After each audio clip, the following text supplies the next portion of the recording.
Bienvenidos a Sapere Aude, Atrévete a Saber.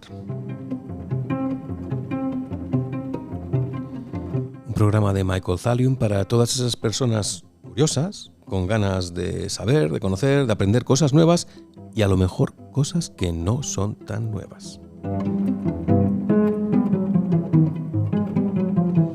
Hoy vamos a hablar de la formación del español. Y para ello contamos con la presencia de Inés Fernández Ordóñez. Muy buenos días, Inés. Hola, Michael. ¿Quién es Inés Fernández Ordóñez? Bueno, soy filóloga y lingüista y trabajo en la Universidad Autónoma de Madrid, donde soy catedrática, enseño historia de la lengua, enseño dialectología, también he trabajado mucho la crítica textual de textos antiguos y bueno, estas son mis obsesiones y a lo que me dedico habitualmente. Y eso que no has mencionado, que eres académica de la RAE, Sí, con también. el sillón P mayúscula. Sí, también soy miembro de número de la Real Academia Española desde el año 2008 e ingresé en el año 2011. Y tu discurso precisamente hablaba de la formación del español. Exactamente. Bien, luego vamos a hablar de tu labor de enseñanza de la lengua española, de tu labor como académica también y de investigadora. Pero ahora me gustaría saber de dónde te viene a ti esto de la lengua. ¿De Fernández Ordóñez o de Hernández? Pues en realidad de ninguno de los dos, porque mi padre era, mi padre era ingeniero de caminos, mi madre era licenciada en historia, creo que la lengua ha sido un poco una casualidad en mi vida, ni siquiera creo que esté especialmente dotada para la lengua, realmente.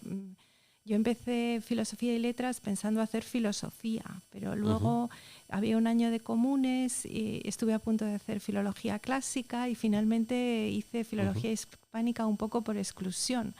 Bueno, por supuesto siempre me gustó muchísimo leer y bueno, pues creo que no ha sido el resultado de una vocación definida desde una época temprana. Eso sí, siempre me interesaron mucho las humanidades y creo que podría haber estudiado historia, historia del arte, geografía, filosofía, cualquiera otra de las disciplinas que se enseñan en mi facultad hubiera sido igualmente una pasión para mí. Voy a contarte, porque yo creo que no lo sabes, cómo tú y yo hemos terminado aquí frente a frente conversando. Tengo que decir que nos hemos conocido hoy en persona, no nos habíamos visto nunca antes. Y mi interés por ti surgió a raíz de una conversación que mantuve con un escritor, Emilio Gavilanes, que también trabajó en la RAE, de lexicógrafo, que me dijo: Inés Fernández Ordóñez tiene muchas cosas que contar respecto del español. Y luego también me contó otra anécdota que otro escritor que publicaba en una editorial pequeña que se llama La Disqueta dijo: Inés Fernández Ordóñez es muy brillante. Lo pilla todo a la primera. Entonces dije, tengo que hablar con Inés Fernández Ordóñez como sea. Y esa fue la razón por la que hoy estamos tú y yo aquí frente a frente. Ahora ya lo sabes. Luego indagué sobre tu trayectoria profesional, sobre tus investigaciones, leí tu discurso de entrada a la RAE y dije, bueno, pues vamos a hablar con ella porque seguro que una mujer del siglo XXI tiene muchas cosas que contar al respecto, por ejemplo, de una institución que es mayoritariamente masculina. Por ejemplo, la RAE. ¿Qué tienes que decir al respecto? Bueno, que las cosas van cambiando poco a poco, pero van cambiando. Y yo creo que en la línea correcta. Lo que pasa es que al tratarse de una institución donde se es miembro de por vida, pues no se puede producir un renuevo, una renovación automática, pero digamos que el signo de los tiempos y la tendencia es ir incrementando el número de mujeres. Cuando miras así a tu alrededor, tú que te dedicas al español, ¿crees que hablamos bien español? Bueno, yo soy dialectóloga e historiadora de la lengua y creo que sí que hablamos bien español, porque el mejor signo de vitalidad de una lengua es que la lengua se hable. Las lenguas que no se hablan son las lenguas muertas. Uh-huh. Por tanto, sí, se habla bien español. Lo que sucede es que normalmente no se hace una distinción entre la lengua como medio de comunicación oral que aprendemos en nuestras familias como lengua materna y lo que los lingüistas llamamos lengua estándar, que es una variedad, un dialecto especial en el que somos entrenados a través de años de escolarización. Digamos, es lo que podríamos llamar la lengua de la cultura escrita. La lengua de la cultura escrita no es algo con lo que uno nazca, sino que tiene que ser aprendido, entrenado a lo largo de muchos años. Y indudablemente para tener un buen dominio de la lengua de la cultura escrita, pues hay que leer mucho, hay que entrenarse en la escritura y ahí es donde quizá quizá el signo de los tiempos exactamente, ¿no? Un mundo lleno de pantallas donde cada vez se lee menos, influye en que nuestra oralidad en situaciones más formales no sea tan brillante o tan atenida a los modelos de la cultura escrita, ¿no? Entonces quizá hay una mayor coloquialidad, una coloquialidad creciente en la oralidad de las personas, cuando hablan en contextos públicos o cuando se expresan en situaciones más formales. Acabas de mencionar que hoy se utiliza mucho la pantalla y que se lee menos. ¿Cómo crees que puede influir eso en el idioma dentro de unos años? El estar siempre leyendo o escribiendo bueno, en un yo móvil. No sé, yo por ejemplo leo mucho en el móvil, pero bueno, leo los periódicos fundamentalmente, ¿no? Entonces, bueno, ahí estás leyendo, pero también por lo que parece, ¿no? La gente gasta muchísimo tiempo en Instagram, en TikTok, la gente joven están continuamente con imágenes, ¿no? Bueno, también es verdad que muchas veces el tiempo de ocio que antes dedicabas a leer, ahora se dedica a ver series o películas por las noches en las plataformas, ¿no? Indudablemente ese tipo de soportes culturales no favorecen el enriquecimiento léxico, ¿no? El crecimiento léxico, el dominio de un léxico complejo, matizado, se adquiere a través de la lectura y cuando uno lee tiene que buscar en el diccionario qué significa esa palabra y luego se esfuerza en usarla. Entonces, en una serie, bueno, uno puede encontrar un problema humano, una denuncia social, pero es muy extraño que se dé un lenguaje no oral, es decir, que tengas un lenguaje un poco cultivado como es el propio de la lengua de la cultura escrita, de la lengua estándar. Entonces, a largo plazo no sé cuál será el efecto. Hoy en día ya muchos de nuestros estudiantes tienen serios problemas para redactar, para expresarse con un repertorio mayor de palabras. Llevas muchos años dedicándote a la enseñanza de lengua española, ya lo has dicho antes, eres catedrática de lengua española en la Universidad Autónoma de Madrid. Desde que empezaste hasta ahora, ¿cuál es tu análisis del nivel que hay de los estudiantes? Bueno, esto no lo digo yo, lo dice cualquier profesor universitario, decreciente, o sea, constantemente decreciente. Pero bueno, siempre hay una minoría que sigue estando interesada, que sigue leyendo y que es la que te motiva para seguir trabajando. Pero sí, el nivel general es cada vez más bajo. Simplemente yo creo porque la formación no exige, la lectura es una forma de entrenar la lengua y la lectura y la redacción y ese tipo de entrenamientos cada vez son menores. Los tiempos que se dedican a eso es que yo misma leo menos de lo que leía a lo mejor cuando era más joven, porque es verdad que tenemos muchos elementos que nos distraen, pues hay que ver esta última película o esta última serie, luego antes solo leías novelas o leías poesía o leías, pero ahora el tiempo de ficción o de descanso o de desconexión se asocia más a la pantalla, ¿no? Que a la lectura. E indudablemente eso pues produce un decrecimiento, digamos, del léxico que uno tiene en la cabeza y de las estructuras sintácticas que uno tiene en la cabeza para poder manejar en los contextos comunicativos. Y ese, vamos a llamarlo, fracaso en la educación, ¿se debe a los profesores, se debe a los alumnos, se debe a la sociedad? Yo creo que es la evolución de la sociedad. No creo que se pueda achacar ni a los profesores ni a los alumnos. ¿Qué vamos a hacer? ¿Eliminar la televisión? ¿Eliminar los móviles? Vamos a un nuevo... Bueno, la lengua continuará, pero digamos que si uno, por ejemplo, lee un discurso en el Congreso del siglo XIX o incluso de la primera mitad del siglo XX, uno encuentra una lengua llena de retórica, completamente llena de florituras, ¿no? Con la que no nos identificamos. Pues esto va a ser un poco lo mismo, ¿no? Quizá nuestro modelo lingüístico, nuestro modelo discursivo, pues para las nuevas generaciones será demasiado sofisticado, demasiado lleno de demasiadas elegancias y florituras, pero lo importante es que la lengua se siga hablando, porque los modelos discursivos cambian con los tiempos, igual que cambia la lengua y cambian las sociedades. Es decir, no creo que haya que adoptar una posición de rasgarse las vestiduras y decir apocalipsis, esto desaparece. No, lo importante de una lengua es que la lengua se hable, ¿no?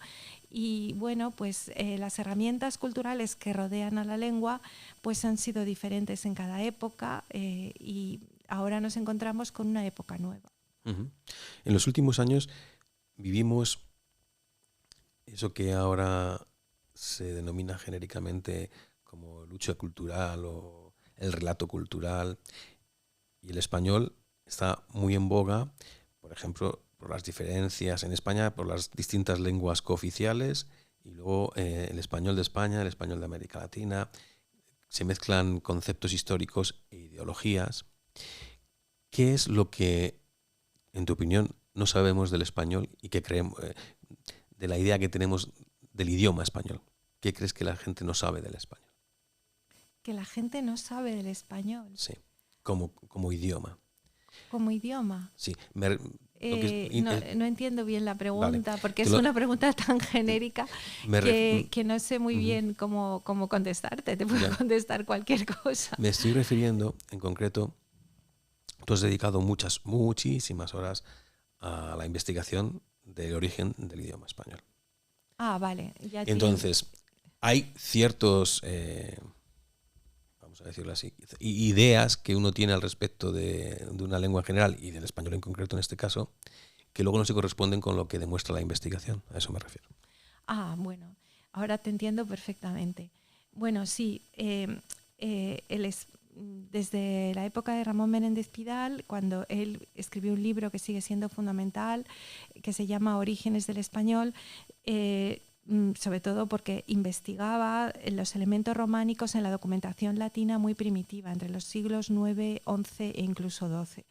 Entonces, él quiso demostrar que el español provenía de una zona muy concreta geográfica, que era el noreste de Castilla y Cantabria, y que esa lengua se había gestado en ese lugar y que a partir de ese momento se había extendido acompañando a las conquistas militares del Reino de Castilla, ¿no?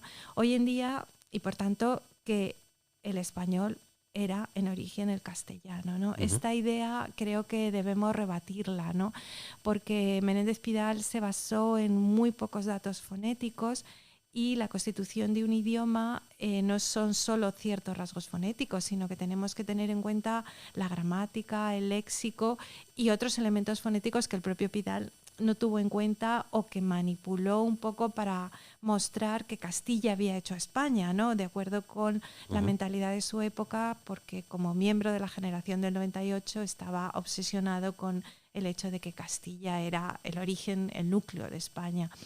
Pero hoy en día, ¿no?, tenemos cada vez más datos lingüísticos y más investigaciones que nos muestran que realmente el español es una lengua que se gesta en el centro peninsular con... Es verdad, hay una aportación castellana, pero también hay en el español elementos leoneses, elementos aragoneses o incluso elementos que tienen su origen en Galicia, en Portugal o en Cataluña o en Europa.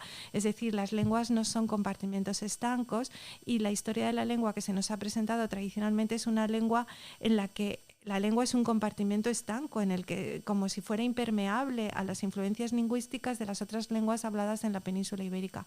Y esto no es así. La lengua está en constante cambio y en constante influencia, y por tanto determinar que lo que define una lengua son 5 rasgos fonéticos que Menéndez Pidal documenta en el norte de Castilla en el siglo X o en el siglo XI es una simplificación extraordinaria, ¿no? Y en la que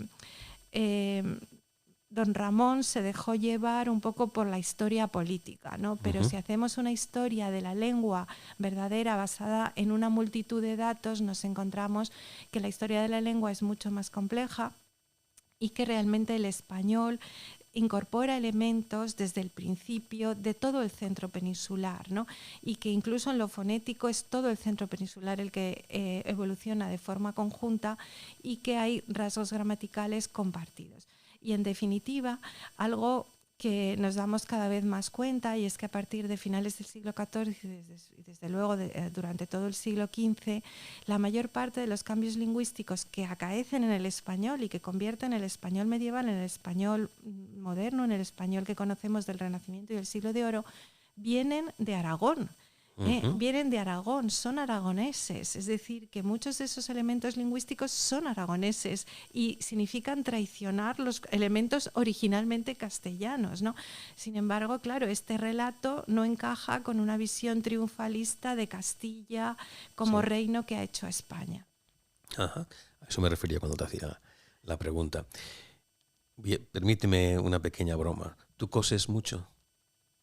Muy poco. Te lo digo por coser. Es que nosotros no decimos coser, nosotros decimos coser. Coser, vale. Coser, no sé, siempre me dicen que por qué, si tendría que haberle puesto una tilde, pero bueno, coser porque es corde, ¿no? Los corpus normalmente llevan el acento. Sí, bueno, en la explica primera qué es el coser para quienes no lo sepan. Y para el coser es el corpus oral y sonoro del español rural, que es una colección de grabaciones realizadas en entorno rural a personas mayores, normalmente con pocos estudios, que hayan trabajado el campo y que sean originarios del lugar donde son grabados, donde los grabamos, ¿no? Vengo constituyendo este corpus desde el año, principios de los años 90, las primeras grabaciones son del año 90, 91, y bueno, ya este año pasado lo terminamos, solo nos queda por encuestar Ibiza, todo el territorio peninsular y los 2 archipiélagos Baleares y Canarias han sido entrevistados y tenemos una muestra de más de 2.000 horas grabadas en entornos rurales. Porque bueno, yo cuando empecé a enseñar dialectología me encontré con que la dialectología era una ciencia un poco atrasada, no estaba, digamos, al nivel de la lingüística teórica y la lingüística contemporánea, ¿no? Y seguía tenida unos modelos un poco previos a la Segunda Guerra Mundial. Era una disciplina muy antigua que solo se fijaba en la fonética y en el léxico, y por ejemplo apenas se había estudiado la variación gramatical.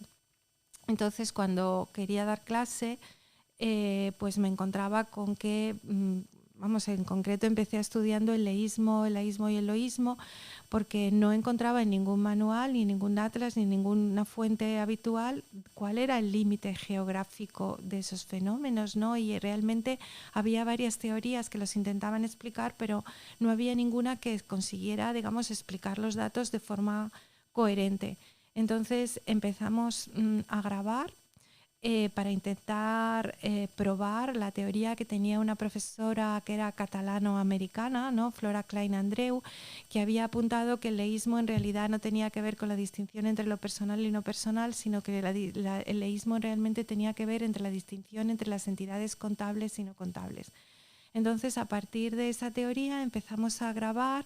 Obtuve varios proyectos de investigación, seguimos grabando, nos encontramos con que la variación gramatical del mundo rural era muy superior a la que recogían las fuentes al uso, y entonces, bueno, pues sí, se inició un proyecto que creo que, bueno, además del interés lingüístico, tiene el interés humano, ¿no? Porque hemos entrevistado a gente muy desfavorecida del entorno rural, y que durante muchos años, y también nuestras grabaciones son un testimonio de la vida del campo durante tiempos no muy brillantes, no muy luminosos de la historia de España, ¿no? En ciertas zonas la pobreza era terrible, y bueno, hay diferencias entre unas zonas y otras, pero el denominador común era fundamentalmente la pobreza, ¿no? En la época anterior a la mecanización del campo y unos trabajos muy duros que todos tenían que soportar, ¿no? Para sobrevivir.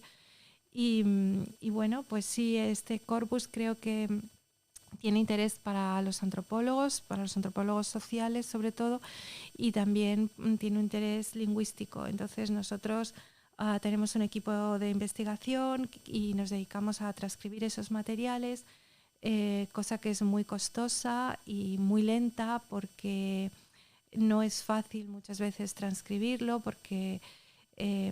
pero bueno, ya tenemos aproximadamente un 17% del corpus transcrito y ahora estamos explorando con inteligencia artificial la posibilidad de hacer una transcripción, aunque sea previa y no idónea, digamos, no perfecta, pero por lo menos una transcripción previa de todos esos materiales. O sea que la inteligencia artificial sirve para algo. Sí, puede ayudar, no transcribe perfecto ahora mismo, pero sí puede hacer una versión preliminar que luego hay que revisar mucho, pero sí, de momento no soluciona el problema. Claro, si transcribiéramos, por ejemplo, esta conversación con un sistema de inteligencia artificial, probablemente sería una transcripción casi perfecta, pero cuando vamos a la lengua de las personas mayores, que no tienen una oralidad o una pronunciación tan nítida y que muchas veces hay solapamientos en la conversación o ruidos externos, entonces se complican las cosas. ¿El proyecto lo empezaste en el año 1990? Bueno, en el año 1990 empezamos a grabar, pero digamos que el proyecto se autodefinió a posteriori cuando ya llevaba varios proyectos de investigación trabajando sobre el leísmo y loísmo, y vi que realmente eso tenía un sentido, ¿no? Porque estábamos recogiendo todo el habla rural, ¿no? Y que estaban apareciendo otros muchos fenómenos lingüísticos aparte del que yo originalmente investigaba. Por otro lado, gracias a la Universidad Autónoma de Madrid conseguí una subvención que se mantiene todos los años para hacer prácticas de dialectología. Esta universidad es la única de toda España y este departamento que hace prácticas de dialectología, y la universidad dedica un dinero a las prácticas de campo, al trabajo de campo en dialectología. Y bueno, pues los estudiantes que han sido alumnos míos a lo largo de todos estos años han tenido la oportunidad de desplazarse a un lugar, entrevistar a personas, luego transcribir esos datos, analizarlos. Y esto es una singularidad que creo que o sea, el corpus realmente integra investigación con docencia. Y eso es algo que creo que es una virtud, ¿no? Saber desarrollar un proyecto de investigación que pueda involucrar a los estudiantes y que aprendan también a través de otras realidades, ¿no? Porque siempre hay estudiantes que vienen de un pueblo, tienen un abuelo que es de pueblo, en el que reconocen los rasgos que analizamos en clase. Normalmente en las grandes ciudades hay un porcentaje muy alto de gente que no es de la ciudad, sino que viene de otros lugares, ¿no? Y entonces para esas personas, aparte del interés teórico por lo lingüístico y por la variación y por el fenómeno lingüístico en sí, se produce también una vinculación emocional con el rescate de una cultura, de unas tradiciones que han conocido y que pueden ver vivas en su familia. A lo largo de... Son casi 35 años que llevas con lo de los registros sonoros. Y esperamos terminar este año ya, porque eso ya te digo, solo nos queda encuestar en Ibiza, algún punto de Lugo y algunos puntos del norte de Barcelona, pero ya está, el corpus está terminado, se puede ver en internet. ¿Dónde se puede ver en internet? Bueno, la página web es www.corpusrural.es. Y ahí hay un mapa, pueda consultarlo. Sí, ahí hay un mapa donde se puede ver todos los puntos que hemos entrevistado. y ahora mismo tenemos 200 y pico entrevistas disponibles que se pueden escuchar, se pueden leer, y hay también unos motores de búsqueda que permiten interrogar el corpus y localizar lo que uno esté interesado. A lo largo de estos 35 años de investigación, ¿qué es lo que más te ha llamado la atención? ¿Qué es lo que más? De esa investigación dialectológica, por así decirlo. ¿Hay algo que te haya chocado? ¿Te refieres fenómenos lingüísticos que hemos encontrado sí, que no estuvieran y a ti como ya no como filóloga, sino como persona, algo que hayas dicho, esto no me lo esperaba? Bueno, muchísimas cosas, ¿no? Realmente, por un lado, la cordialidad de las personas en el campo, ¿no? Se nota que en las ciudades estamos obsesionados con nuestro trabajo, es un ambiente mucho más hostil. En los pueblos la gente mantiene una cordialidad, ¿no? Muy grande, la amabilidad, cómo te reciben en su casa sin conocerte, porque nosotros no contactamos previamente a los informantes, llegamos al pueblo y preguntamos por una persona que reúna esas características y nos suelen acoger en su casa y nos dedican 2 horas o 3 horas para hablar de esas cuestiones, ¿no? Por otro lado, por tanto, siempre se queda en mi corazón esa amabilidad, esa cordialidad. Yo creo que son personas que son personas normales. Siempre insisto en cuando buscamos en los pueblos que no quiero que me envíen al erudito del pueblo, al que ha escrito el libro sobre la historia del pueblo. Ese no me interesa. Yo quiero un testimonio de una persona normal que haya trabajado el campo, que haya desempeñado una vida como la de cualquier otro, ¿no? Entonces, desde ese punto de vista, nuestro proyecto se parece un poco a los proyectos que tienen historiadores que se conocen como proyectos de historia oral. Es decir, tú haces la historia de la Segunda Guerra Mundial, pero no entrevistas a los políticos, a los periodistas, a las personas que tomaban las decisiones, sino que entrevistas al soldado de a pie, a la mujer que se quedó sin su marido y las penurias que tuvo que pasar en su pueblo mientras el marido estaba en el frente, ¿no? Uh-huh. Es una historia de personas normales, anónimas, ¿no? Y ese es el tipo de gente a la que entrevistamos. Por otro lado, pues una de las cosas que siempre me ha impresionado más es la pobreza extrema, que era muy, muy notoria, sobre todo en Extremadura y en Andalucía. Es decir, situaciones de gente que vivía en cortijos, que no tenían zapatos, que vivían en casas donde el suelo de tierra, sin ningún tipo de formación ni educación, trabajando en un régimen casi de semiesclavitud, ¿no? Para los terratenientes. Esto realmente, cuando entrevistas en muchos lugares de la península, ¿no? Pues el castellano, el leonés era un hombre de pueblo, pero tenía unas pequeñas propiedades, no tenía una casa, tenía unas pequeñas tierras, pero era una persona hasta cierto punto autónoma, ¿no? Pero esta situación de dependencia, ¿no? Que encontramos en Extremadura, ¿no? y sobre todo en Andalucía es muy, muy sorprendente, ¿no? Sí me ha impactado personalmente porque comprendes muchas cosas, ¿no? de la evolución política de esos territorios, ¿no? Porque realmente la pobreza era manifiestamente mucho, mucho mayor, ¿no? Y bueno, recuerdos tengo tantísimos que no podría destacar uno en concreto, ¿no? Pero siempre digo que encuestar con el COSER no vamos a aquellos lugares que salen en las guías de turismo, ¿no? Sino que vamos a esos pueblos que no necesariamente son turísticos. Y claro, a lo largo de los años las encuestas normalmente tenían lugar en primavera, antiguamente, porque era cuando organizábamos el viaje de prácticas. En los últimos años han tenido lugar en otoño. Pero siempre me sorprenden los paisajes, la hermosura de los paisajes. Hay muchísimos lugares rurales en España que no son necesariamente conocidos, pero que pasas por unos paisajes y por unos pueblos que son maravillosos, ¿no? Y todo eso se te queda grabado en la retina, los colores, los olores, el brillo, ¿no? Siempre recuerdo la sensación de optimismo cuando sales de la ciudad y de repente te metes por la carretera secundaria para ir a un lugar al que no va nadie, ¿no? Salvo sus habitantes, y entonces o gente afín que vive en las ciudades y que vuelven al pueblo en verano o en vacaciones, y esos descubrimientos han sido maravillosos.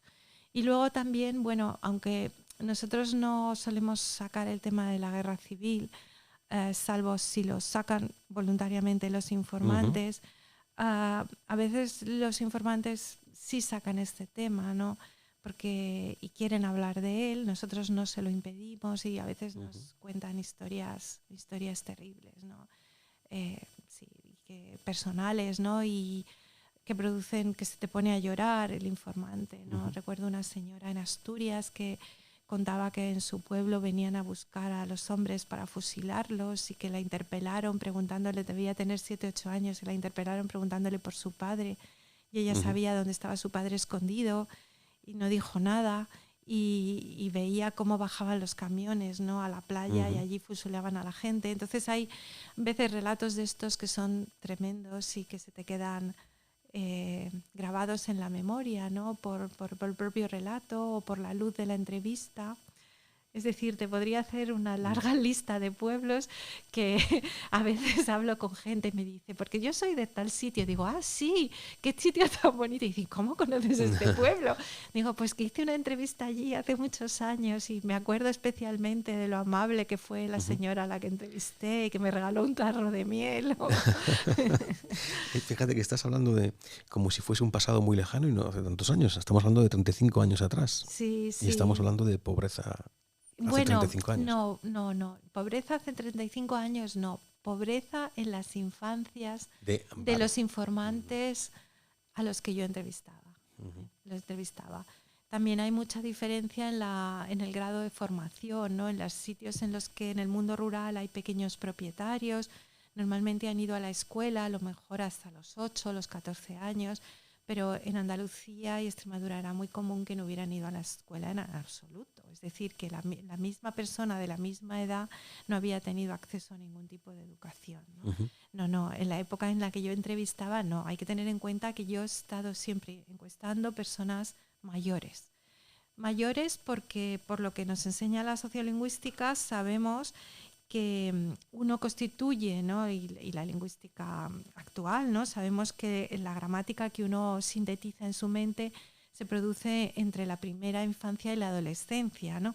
Entonces, luego es curioso, pero nuestra capacidad de cambiar el lenguaje es relativamente pequeña, ¿no? Podemos aprender palabras, podemos aprender algunas cosas, pero siempre los elementos fundamentales, el núcleo de nuestra gramática no se modifica.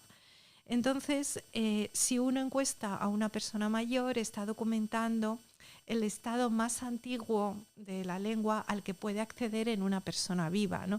Entonces, de ahí que en principio yo encuestara a este tipo de personas, ¿no? Con el propósito de documentar el estado lingüístico vivo, ¿no? Más antiguo y por tanto también más dialectal, porque indudablemente el acceso a la educación y la escolarización mayor están conduciendo a una desdialectalización de algunos aspectos que se están perdiendo. Voy a hacer de abogado del diablo, o de diablo directamente. Has dicho que este año termina el proyecto COSER. No, termina la recolección de los datos. La recolección de los datos. No el proyecto en sí. Perdón, la recolección de los datos. Bueno, ¿y qué pasa con América Latina? Con América Latina... Te lo digo porque hay campo ahí de investigación. Hay campo. Bueno, afortunadamente el modelo del COSER está sirviendo de estímulo, de acicate, y ahora en colaboración con unas colegas uruguayas quieren hacer el COSER de Uruguay, el COSER iberoamericano, y también otra colega, estas dos son uruguayas, esta otra colega es belga, está pensando hacer un COSER en Cuba, porque efectivamente del español de América tenemos bastante documentación escrita a través de los corpus académicos, de las fuentes, pero no se ha hecho, no hay nada similar para América, y efectivamente la variación en el campo americano tiene que ser apasionante. Algunos de los países latinoamericanos tienen atlas, pero los atlas son muy buenos para documentar la variación fonética y léxica, pero muy malos para documentar la variación gramatical. Ese es otro de los motivos por el que yo empecé a grabar conversaciones relativamente espontáneas, porque la gramática no la puedes averiguar en un atlas. Solo aproximarte a la punta del iceberg de lo que está pasando. Ajá. ¿Se habla mejor español en América Latina o en España? Ya te habrán hecho esta pregunta muchísimas veces. Es una pregunta absolutamente capciosa, no tiene ningún sentido. Se habla bien español en todas partes y yo, como dialectóloga e historiadora de la lengua, defiendo que habla tan bien español el hombre del campo como el de la ciudad. Y, es decir, no podemos trasladar los prejuicios sociales sobre las variedades lingüísticas. Cuando hablamos de hablar bien o mal español, lo que estamos haciendo es juzgar a las personas por otras características que no son la lengua, sino que son sus características culturales, sociales, étnicas, económicas, ¿no? Sin embargo, permíteme que te cuente una anécdota que a lo mejor no estás de acuerdo con ella, pero yo sí que tengo la impresión de que incluso en América Latina se habla mejor español, o si no es la palabra mejor, con más riqueza de vocabulario. Tengo el recuerdo hace un montón de años, no sé si a lo mejor 35 o 40 años, no recuerdo ahora. Hubo unas imágenes que dieron la vuelta al mundo de una niña que había una inundación y estaban intentando sacarla. Sí, ¿Te acuerdas, no? Colombia fue en Colombia, exactamente. No recuerdo en qué año, pero hace ya muchísimos años. Y a mí, que yo también era mucho más joven, me sorprendió el modo de hablar de la niña.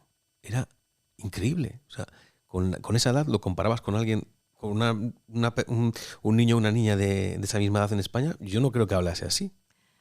Es mi percepción, a lo mejor estoy equivocado. Yo creo que lo que nos pasa cuando escuchamos el español de América es que reconocemos algunas palabras que allí son usuales y que aquí ya tienen una connotación más culta, porque no son usuales. Y entonces a ellos les pasa al revés también, es decir, no, es una percepción que a lo mejor allí están utilizando una palabra que aquí forma parte ya de un registro más elevado, más culto, es decir, es un sinónimo de otra palabra usual, y en cambio allí se ha mantenido en la oralidad y se ha mantenido como palabra habitual. Entonces, pero esta sensación en ese sentido también existe al revés, es decir, a veces ellos nos escuchan y nos pueden escuchar hablar como si habláramos un dialecto, una variedad que tiene formas muy antiguas, ¿no? Imagínate cuando nos escuchan hablar con el vosotros, ¿no? Es como si ahora escucháramos a alguien hablar con el vos. ¿Entiendes? Sí, sí. O sea, que es más una sensación de que hablan una variedad, un dialecto que no siempre reconocemos como propio y que a veces en ese dialecto se han conservado variantes que para nosotros son reconocibles, pero no son exactamente las que utilizaríamos de forma habitual, ¿no? Y entonces esa es una impresión. Vamos a hablar ahora, cambiamos de tercio, de tu labor en la RAE, la Real Academia Española. Ya se lo he preguntado a varios académicos que han pasado por Sapere Aude, a Pedro Álvarez de Miranda, a Santiago Muñoz Machado, ahora a ti, a Miguel Sáenz. ¿Para qué sirve la RAE? ¿Para qué sirve la RAE? Bueno, cuando tú tienes una lengua estándar, que no una lengua, sino una lengua estándar, la lengua estándar reúne una serie de características, ¿no? Y una de las características que tiene que tener una lengua estándar es lo que se llama una codificación. Otros autores lo llaman normativización. Pero una codificación, ¿qué significa? Significa que a través de tratados de carácter metalingüístico, es decir, gramáticas, diccionarios, ortografías, establecemos un uso correcto, es decir, entre comillas, correcto, sería más bien un uso prestigioso como propio de la lengua de la cultura escrita, como propio de la lengua estándar.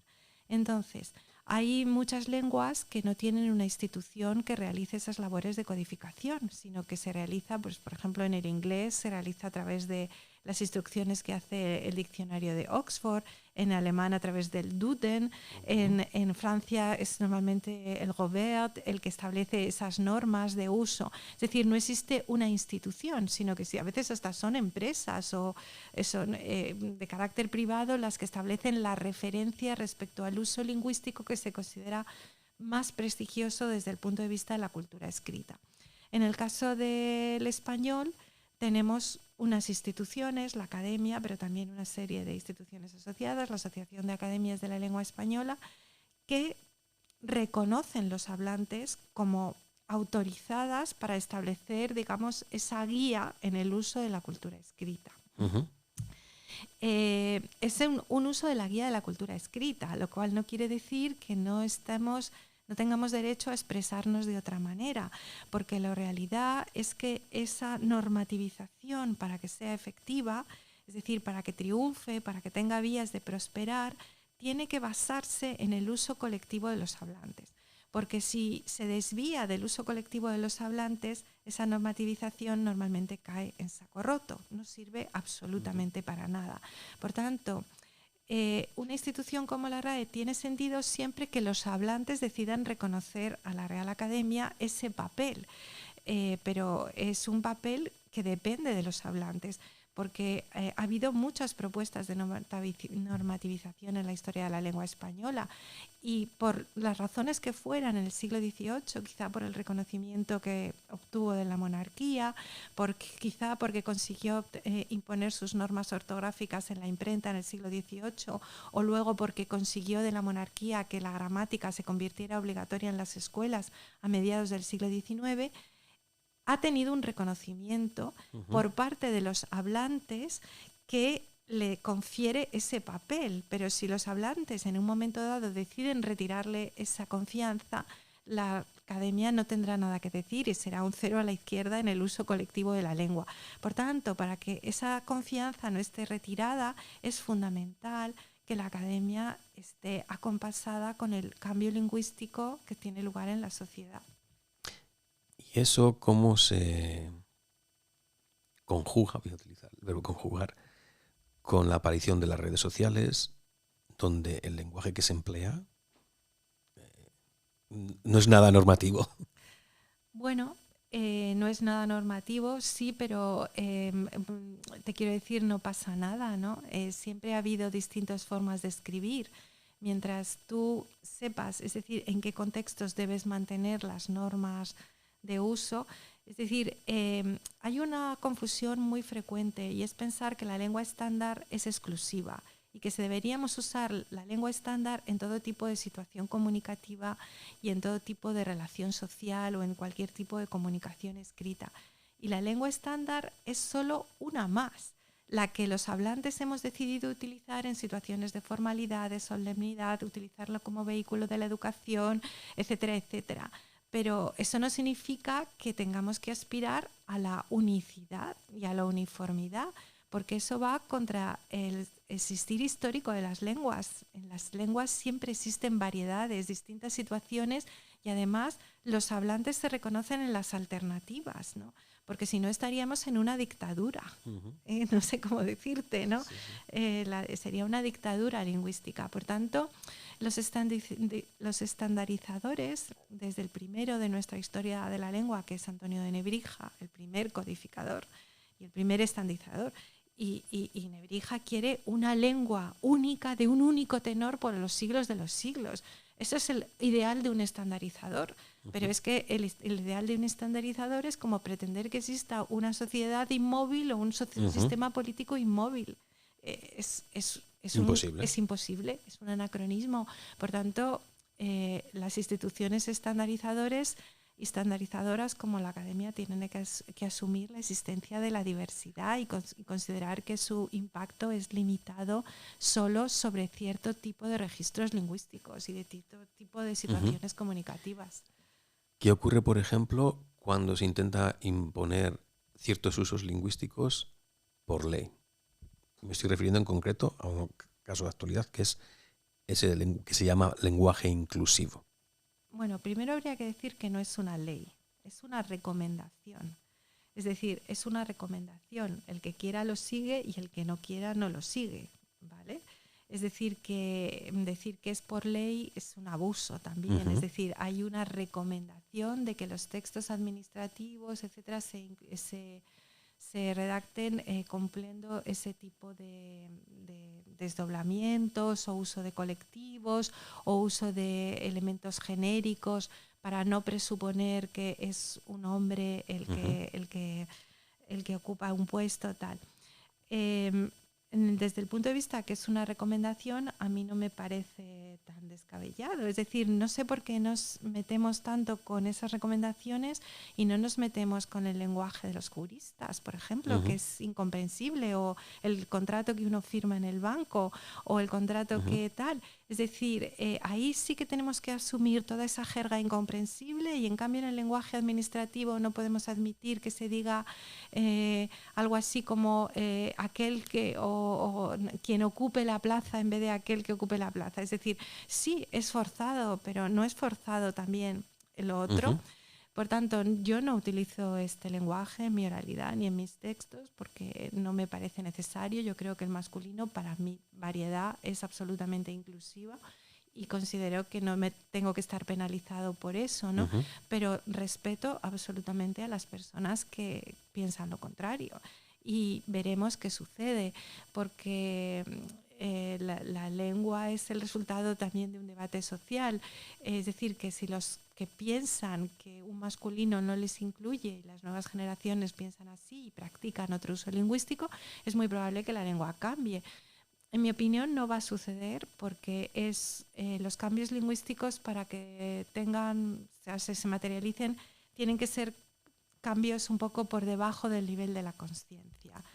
Y en cambio este es un cambio que los sociolingüistas llamarían muy estereotipado. Es decir, cuando algo es un estereotipo significa que todo el mundo lo identifica, y lo identifica para bien o para mal. Entonces, algo que está tan señalado, tan estereotipado, es muy difícil que triunfe, porque siempre habrá un porcentaje que no lo quiera y otros que sí. Y para que algo triunfe en un cambio lingüístico tiene que ser mayoritario.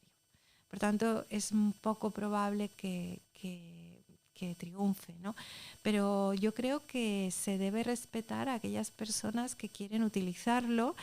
Y bueno, si se hace una recomendación, no una obligación genérica, para utilizarlo en el lenguaje administrativo con un propósito de obtener una mayor igualdad en los candidatos que puedan ocupar los puestos, pues tampoco me parece un disparate si pensamos que el lenguaje jurídico ya de por sí es suficientemente complejo e indescifrable para el común de los mortales.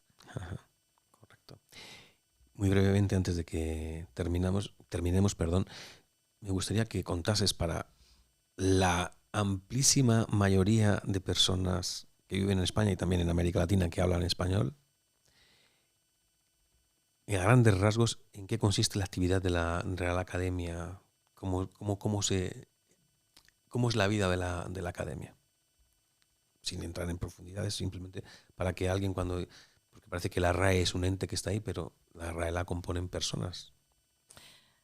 Sí, bueno, en las academias que refieres al funcionamiento, sí. Bueno, la RAE en sus estatutos tiene 3 obras de las que se responsabiliza desde el estatuto fundacional. Una es el diccionario. Tiene también en sus estatutos la realización de un diccionario histórico, la gramática, la ortografía y la publicación de las obras literarias que se consideren que forman parte del canon literario del español, ¿no? Por eso también hay otra parte de la actividad de la RAE que no se suele destacar suficientemente, pero que es la biblioteca clásica, ¿no? La biblioteca clásica es el conjunto de textos, digamos, imprescindible para la historia de la literatura española, ¿no? Hasta principios del siglo XX, es decir, hasta el siglo XIX, ¿no? Porque no incluye los textos del XX, ¿no? Porque aquí ya entraríamos en la discusión de cuáles deben considerarse o de cuáles deben alcanzar ese estatuto de clásico y cuáles no.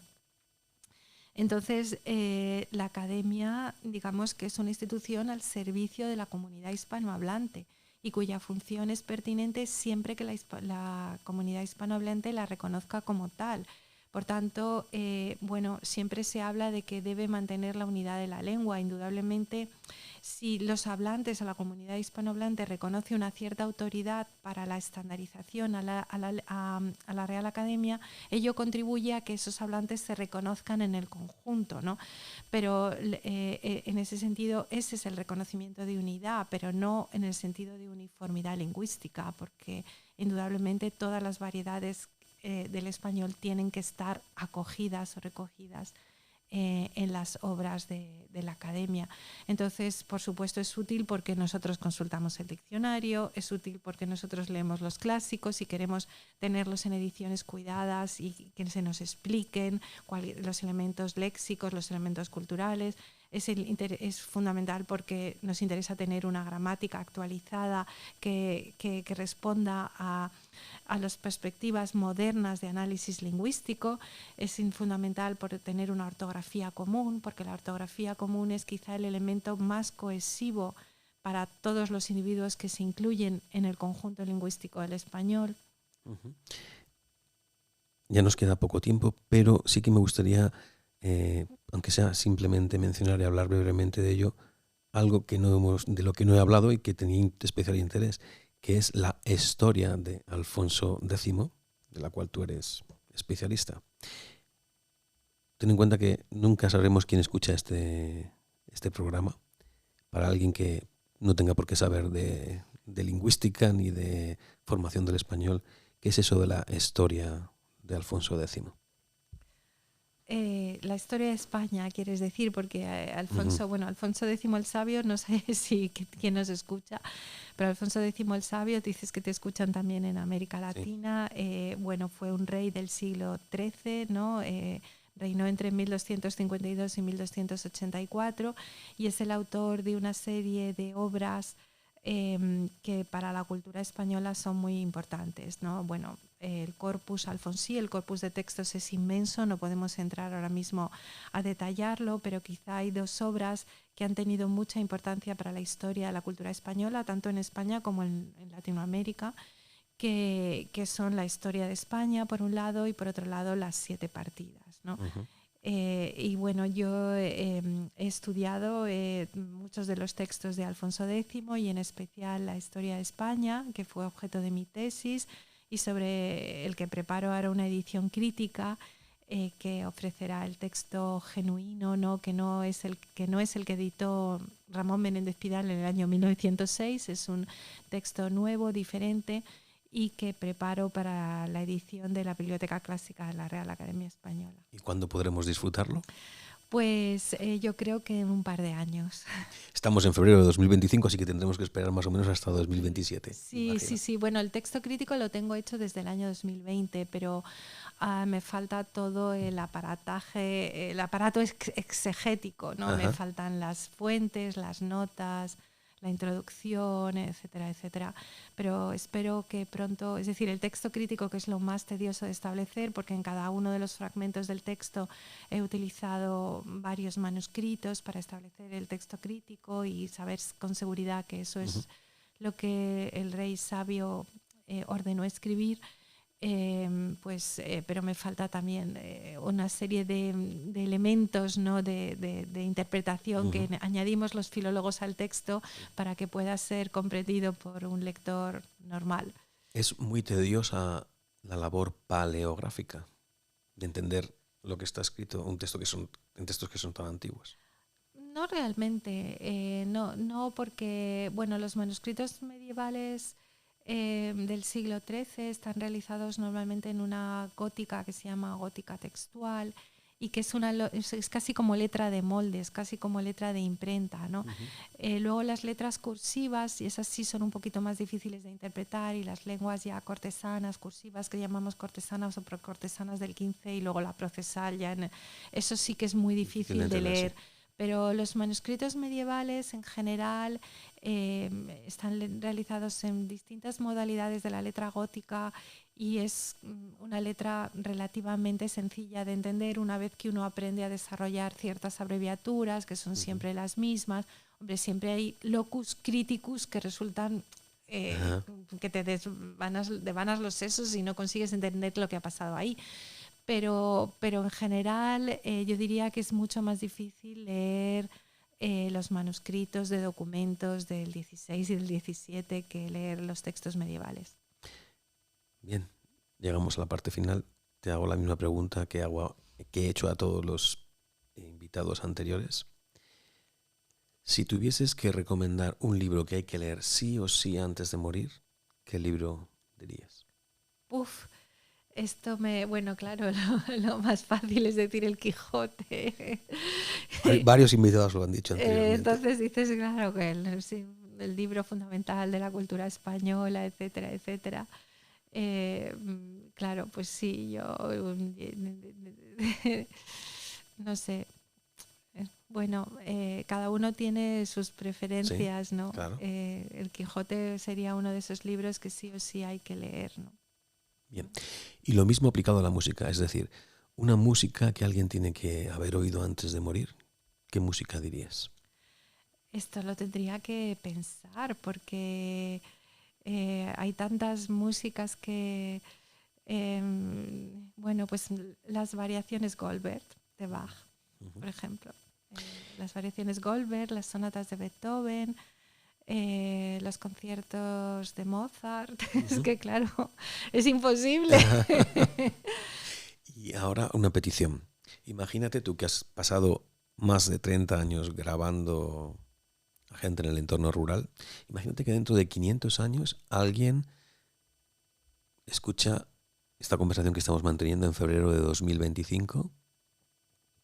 Primero, ¿te gustaría dejar algún mensaje? Y si quieres dejar algún mensaje, ¿qué mensaje dejarías a ese posible escuchante de dentro de 500 años?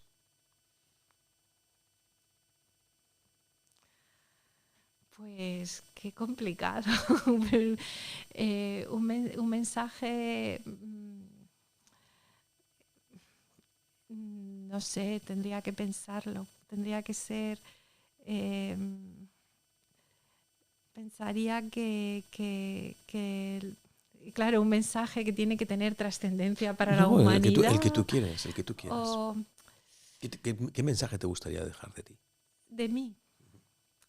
Pues que el amor, que creo que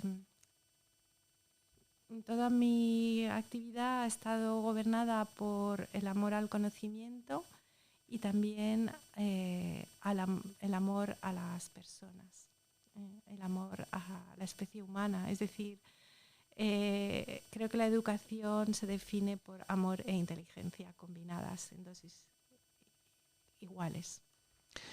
Pues Inés, muchísimas gracias por haber participado en Sapere Audio. Ha sido un honor y un privilegio poder estar cara a cara contigo, una persona que como ya me dijeron y he comprobado durante nuestra conversación, es brillante. Muchas gracias.